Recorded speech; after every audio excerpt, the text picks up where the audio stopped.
Kevin Coker from 814 Garfield. We're now 4 weeks into this shoreline and vesting rights issue with a client of mine. There are a number of people whose vesting rights have been endangered.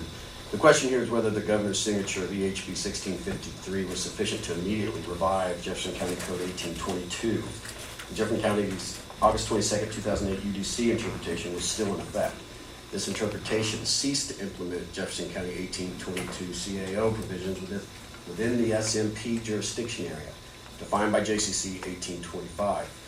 Therefore, JCC 1822 was not in effect until the August 22, 2008 UDC interpretation was rescinded on April 14th, making the April 14th interpretation retroactive to the 18th of March does not change the fact that on March 24th, when I filed for my completed permit, Jefferson County Code 1822 was in abeyance.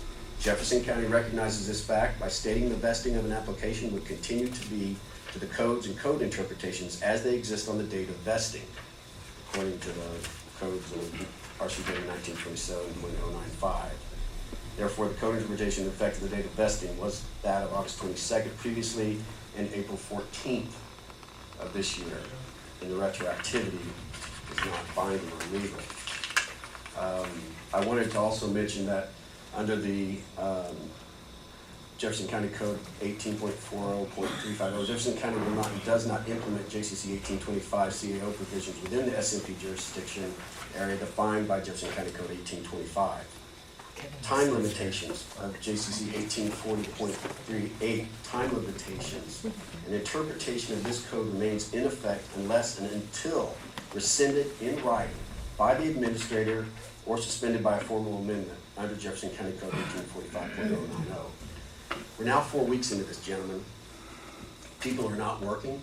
I'm not working. I'm spending a great deal of time on this in defense of my client and all of the other code permit applications that were made prior to April 14th. I was not told on April 14th, 15th, up until the 24th of the change. No notification went out, even though I was a signature on the permit and was to be contacted. The builder was not contacted. The homeowner was not contacted. Other individuals who had permits in were not contacted.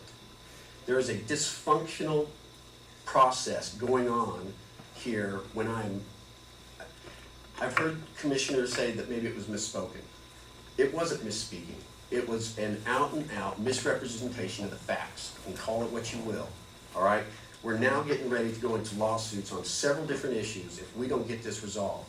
I was contacted by Al Scalf last Thursday at 3 o'clock. He said, Kevin, let's go out there and walk on the grounds and see what we can do. Maybe we can make this work out. I thought, great, we got some work here. He said, oh, but I haven't talked to any of you counselors yet. Now, you told me specifically you would be talking to him. He told me he did not talk to any of you, that we should go work this out. When he calls me back 15 minutes later and says he's not going to meet me there, this is not right.